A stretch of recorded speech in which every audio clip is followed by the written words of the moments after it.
Vers vous, Florent Wadillo. Ce que vous venez de dire, c'est François Hollande, on n'en attendait plus rien. Là, en revanche, Emmanuel Macron s'est engagé. Du coup, on a d'autant plus d'attentes.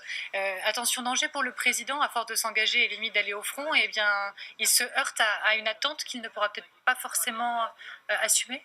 Attention danger, oui, parce que le président de la République, depuis qu'il a été élu, a annoncé des réformes tous azimuts sur plein de secteurs avec des résultats probants et rapides.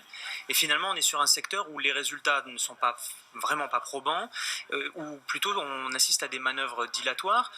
Les États généraux de l'alimentation ont donné lieu à un projet de loi. Le projet de loi, en fait, repose globalement sur des ordonnances, donc, dont on ne verra pas véritablement ni le texte, ni les effets dans les mois à venir. Donc, il a créé lui-même, en quelque sorte, le goulot d'étranglement dans lequel il est. On a écouté François de Rugy évoquer les députés des villes, de la campagne. Ça fait référence à quoi? Ça fait référence à cette image qui colle à la peau du président de la République, c'est le président des villes. Est-ce que vous pensez qu'Emmanuel Macron, il n'arrive pas, encore aujourd'hui, à se départir de cette image de président des villes qui serait loin de la ruralité ou de...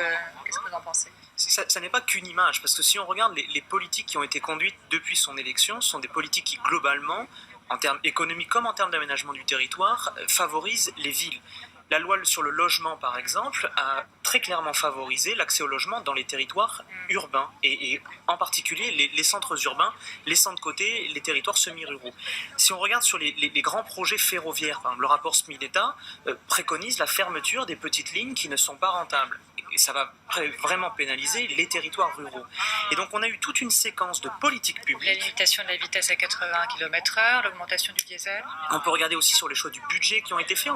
La péréquation financière se fait au profit des cadres actifs urbains. Donc aujourd'hui, finalement, on a vu monter dans la presse cette idée du président des villes, parce que de fait, les politiques menées sont des politiques pour les jeunes cadres urbains.